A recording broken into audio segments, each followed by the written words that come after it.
Assalamualaikum warahmatullahi wabarakatuh.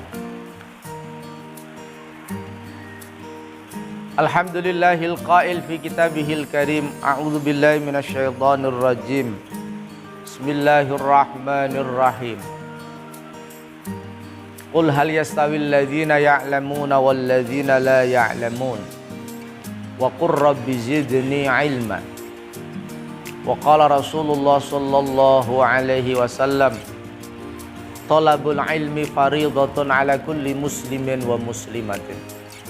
Wa qala Ibnu Ruslan, wa kullu man bi ghairi ilmin ya'malu a'maluhu mardudatun la tuqbalu. Para pemirsa yang berbahagia, salah satu ciri utama Islam adalah agama yang mengagungkan pengetahuan. Agama yang menempatkan pengetahuan sebagai imam, sebagai pemimpin, sedangkan amal sebagai makmum. Sehingga seorang yang beramal tanpa ilmu, status amalnya sia-sia karena tidak diterima oleh Allah Subhanahu wa ta'ala.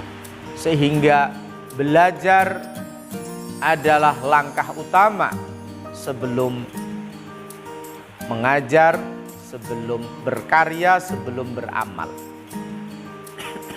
Para pemirsa yang berbahagia, dalam konteks wakaf, ibadah agung di dalam Islam yang punya nilai spirit transformasi sosial kemasyarakatan, kita umat Islam harus tahu apa saja rukun-rukun wakaf, sehingga ketika beribadah wakaf ini sah,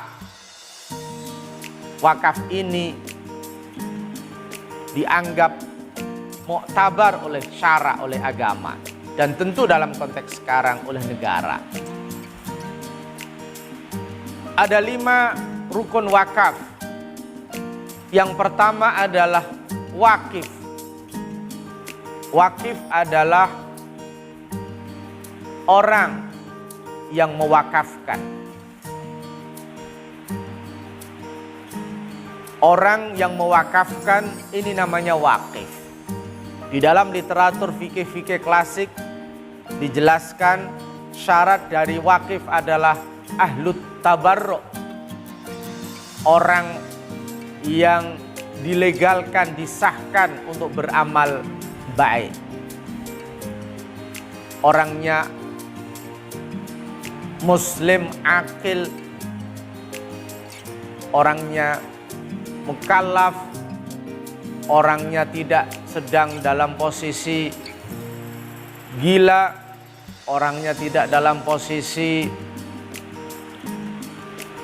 ditahan hartanya, dan lain-lain. Yang kedua adalah al-mukhtar, orang yang di dalam berwakaf tidak dalam paksaan, tidak dalam tekanan, tetapi betul-betul inisiasinya sendiri, betul-betul inisiatif dari dirinya sendiri, bukan orang lain. Jadi ahlu tabarruk wal mukhtar, orang yang diperbolehkan mentasarufkan hartanya untuk kebaikan, dan orangnya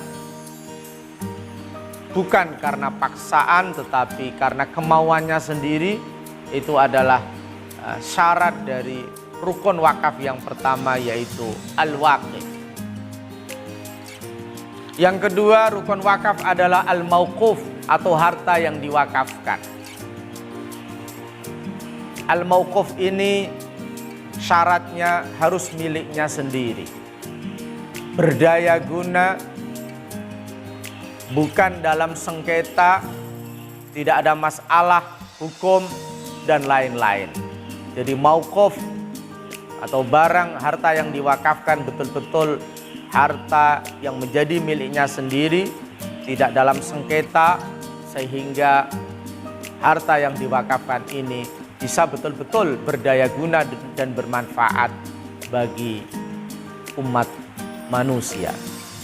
Yang ketiga, syarat rukun wakaf adalah mauquf alaih, atau tujuan atau sasaran dari wakaf itu.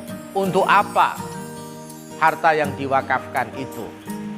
Mauquf alaih syaratnya adalah hal-hal yang baik, wujuhul khair, sabilul khair, bukan pada hal-hal yang mengarah kepada kemaksiatan.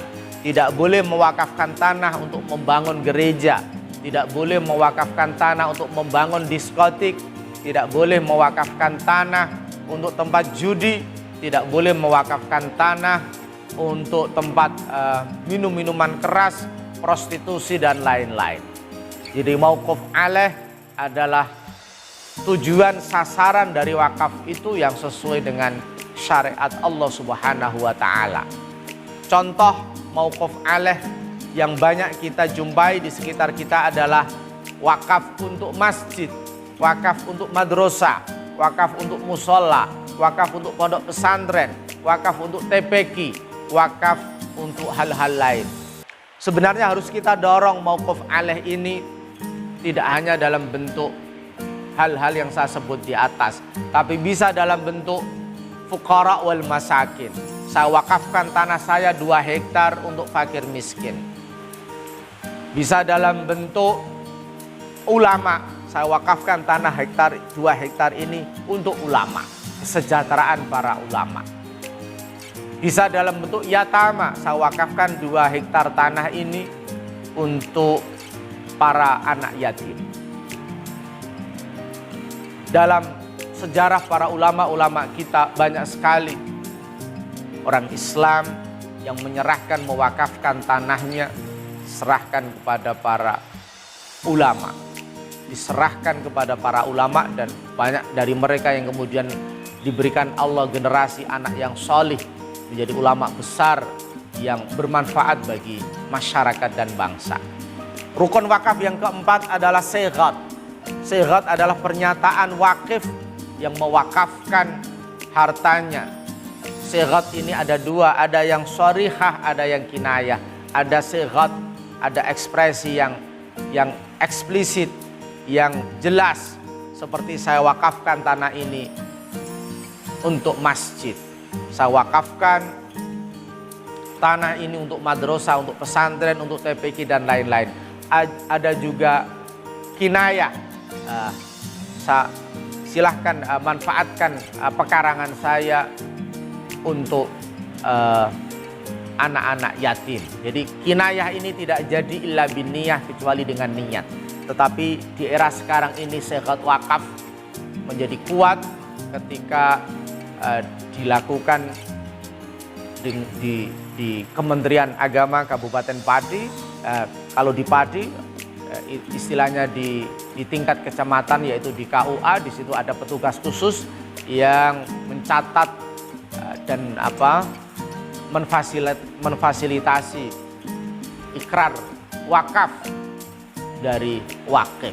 Jadi sighat sekarang ini sudah jelas, sudah diatur oleh negara sehingga semuanya berbentuk sharih, bukan kinayah.